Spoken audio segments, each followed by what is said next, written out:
জনতা সহ বিএনপি নেতা কর্মীদের উপর হামলা চালানো হয়েছিল ফ্যাসিস্ট দ্বারা, তখনও আমাদের চরের মানুষজন এগিয়েছিল। আমাদের চরের মানুষ, আমরা চর পক্ষে বাড়ি এক একজন সিংহের মতো। আমাদের সাথে আরো বাকি ইউনিয়নের নেতা কর্মীরাও আছে, তাদেরকে আমরা বলতে চাই আমাদের মতন সিংহের মতন গর্জন দিন।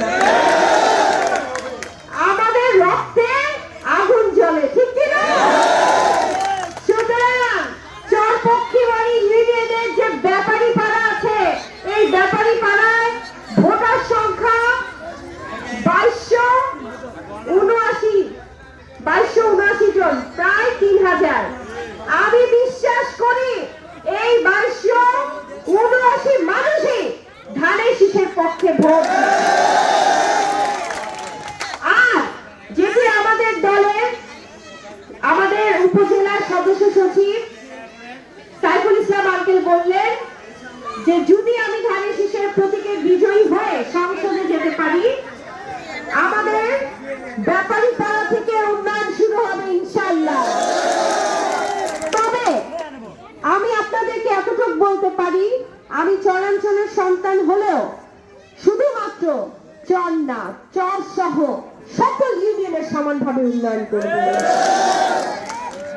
ব্যাপারী পাড়াতে আমি 18 সালে আসছি, এবারও আসছি। ব্যাপারী পাড়ার মানুষজন অসাধারণ রকমের আন্তরিক। তাদের এক একটা কণ্ঠস্বর এক একটা ভোটের ডাক দিচ্ছে। আমি বিশ্বাস করি ব্যাপারী পাড়াবাসী তো ভোট দিবে। ভালো মানুষের তো কিছু শত্রুও থাকে, তাদের আমাদেরও শত্রু আছে।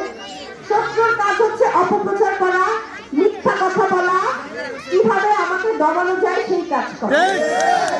সুতরাং আপনারা যদি একযোগে একসাথে প্রচার প্রচারণায় কাজ করেন, মাঠে ঘাটে গিয়ে, সোশ্যাল মিডিয়াতে গিয়ে, ফেসবুকে গিয়ে, আমাদেরকে আটকাতে পারবেন না। কাজেই আপনারা আমাকে কথা দেন, চাচারা চাচিরা, আমার প্রিয় ব্যাপারী পাড়াবাসী, আমি চাই ধানের শীষের বিজয় ব্যাপারী পাড়া থেকে শুরু হবে, শেষ হবে।